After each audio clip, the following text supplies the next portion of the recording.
Hey, welcome to another episode of Fantasy Football Fallout. Today we are talking about Cleveland and Tennessee. And just a reminder to everybody, I literally watch every single game of the NFL season. I watch every bit of the game so that I can find daily fantasy sleepers. I can find waiver acquisitions, all that stuff. So I put in the time so that you don't have to. So there you go. If you like what we're doing, please subscribe. Please comment. We'll be interactive as well. But let's just dig right in. So Cleveland, from my point of view, predictably got punched in the face this week. I was expecting it. If you listen to the Get Paid podcast or the Pick Six podcast, Brad and I picked Tennessee against the spread for this very reason. When a team is hyped, there's kind of a perfect storm situation here. When a team was as hyped as Cleveland was, they didn't play a lot in the preseason, the starters together. I think they had a 2-minute drill against Washington in the first game. They played a little bit. Odell Beckham, had been in and out. The team came out. They were not disciplined. They had like 6 or 7 personal fouls in the first half. It was not a good look for Cleveland. Cleveland fans, I'm not going to beat you over the head with it. You know it. I know it. The Cleveland Browns know it. They'll be okay. But what concerned me from a fantasy point of view is they kind of bailed on Nick Chubb. And Chubb, to me, is from a talent point of view, not a fantasy point of view, but just a pure talent point of view, I think he might be the best running back in the league, honestly. I mean, you got Saquon Barkley, you got a lot of other guys in that mix, but Chubb is in that mix. And when you have a couple of series in a row where it's 3rd and 1, and you go away from Chubb, I think he had 17 carries, 74 yards, something like that. Just ride Chubb. What are you doing? I think it's frustrating. Chubb owners certainly, I'm sure, were frustrated. A lot of people drafted him kind of in the mid to late first round.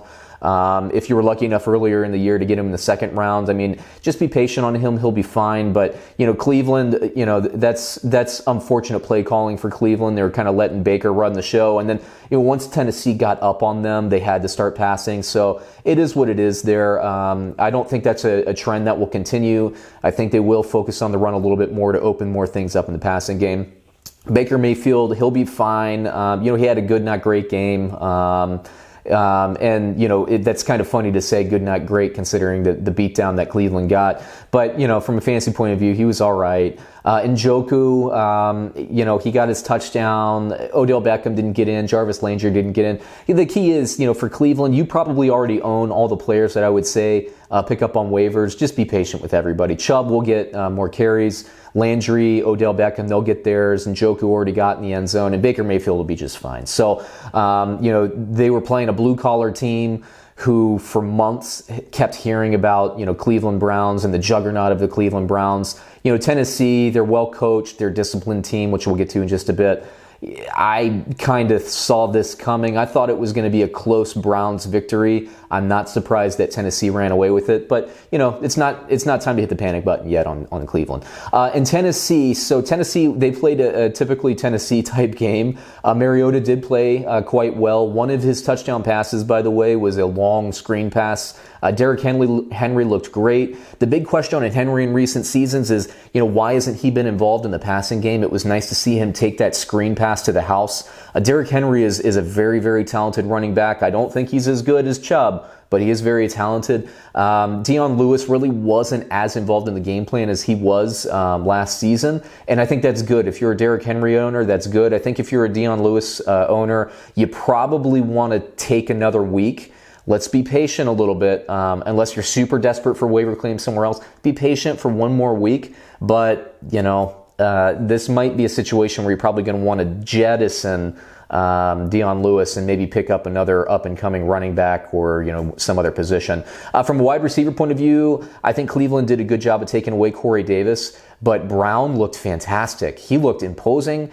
He's somebody that if you need receiver help, there's a lot out there this week for receivers. You got McLaurin in Washington. You got Brown in Baltimore. If you miss out on those guys, a guy like Brown in Tennessee, I think, is going to be very, very good this season. And he's also going to open things up for Corey Davis as well. And you got to Delanie Walker was missing for most of the year last year. You got to Mariota passing early and often to Delanie Walker. I think he got 2 touchdowns, if I'm not mistaken. He might only gotten 1. I can't remember off the top of my list, and I'm not looking at my notes ahead of me. But 5 catches on 6 targets.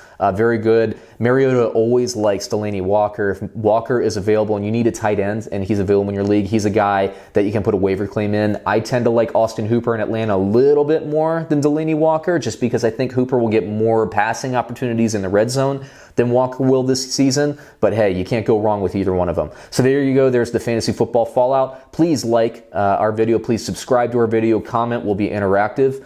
And check us out on another episode.